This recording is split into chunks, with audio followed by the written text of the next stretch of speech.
the Constitution Review matter. This time we've been joined by a legal practitioner, Bisi Adegbuyi. Well, good to have you join us this morning.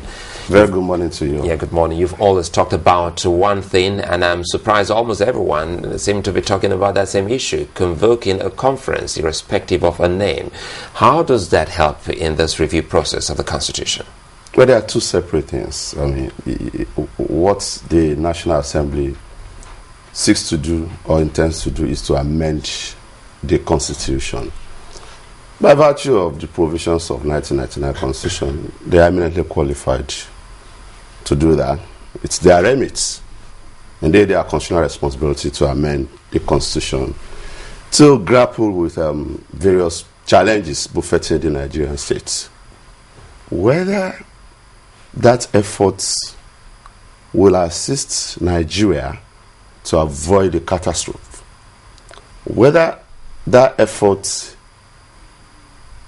will culminate in ensuring that the war against corruption is strengthened, whether that effort will reduce the cost of governance remains to be seen, whether that effort would translate to provision of infrastructures, security of life and property remains to be seen. Those are the challenges. But to put the issue in proper perspective, at the risk of repetition, the Constitution is the organic law of the land, it's the ground. It is the foundation. All other laws, either passed by National Assembly or by the State House of Assembly or what have you, derives their legitimacy from that organic law. Now, for you to lay a proper foundation, the people must get involved. It must be process-driven.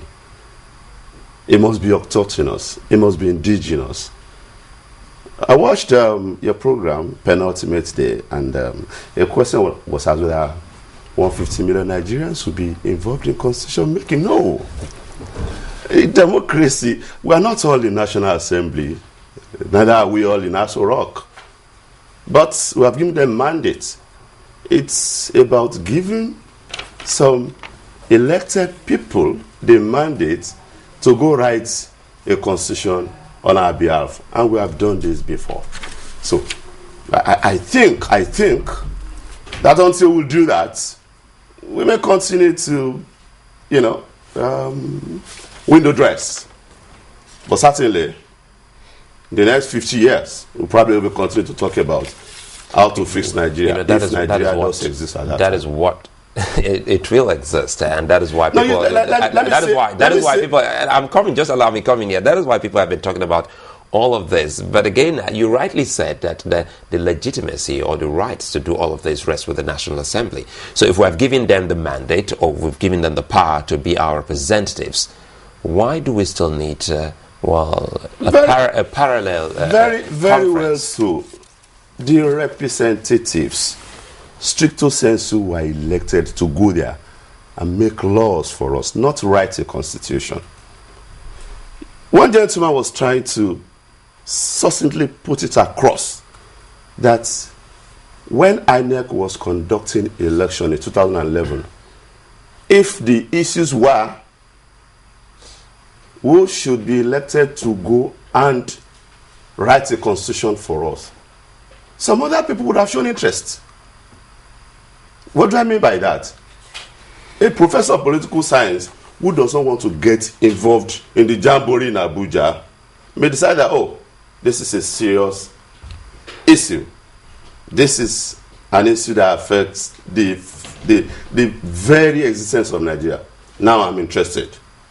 And I can assure you that the constituents in this area may prefer him to the run-of-the-mill politician. That's the difference we have to. I'm not joining issues with members of National Assembly. They have rights to make laws for us. But the very existence, the model we used in electing them there is also a matter to be discussed at the conference, whether sovereign or otherwise. And then when people say that there can't be two sovereigns in a nation, I laugh. It is elementary. In political science, there's only one sovereign, the people. Whoever is in Abuja has a mandate. So Renewable. How do we achieve a people-driven constitution? Good question. I do not think if we had done something in the past, it should pose a challenge for us or to us. In 1977, remember there were processes that led to the promulgation of 1979 Constitution. I mean, we did this in 1977. How can we be asking, how can we do it in 2011? Are we making progress? There are various ways of going about it. If we agree that indeed it is desirable to have a conference, then how to convoke it becomes a matter of administration. We have experts who will do that for you. You can either use your 774 local government, you can either use your 6 geopolitical zones. They are non-issue as far as I'm concerned. The substance is, do we need to convoke a conference? People should not bother themselves about whether it will be sovereign or not. My knowledge of political science and constitutional law tells me that the word sovereign that we have used when we are making reference to conferences, that whatever decisions reached at that conference will be inviolable. What does that mean? Nobody will have the power to change it, because the ultimate custodian of power, the people, have decided through their representatives, this is what we want. So that at the end of the day, nobody will smuggle some funny provisions into it. But if some people are just scared about that word sovereign, call it political reforms, call it dialogue, call it conference. But it's important to tell people that, as Judge Bernard Shaw said, there can never be progress without change. And those who cannot change their mindset can never change anything. And again, I must add, when supposedly elder statesmen say that the unity of Nigeria is not negotiable, I laugh. It is either we have different meanings of unity, or we have different approaches to how to nurture unity. Unity necessarily should be a product of negotiation. If you have a wife at home and you take it for granted that there will be amity, the marriage will be blissful without both parties communicating and dialoguing, you're just wasting your time.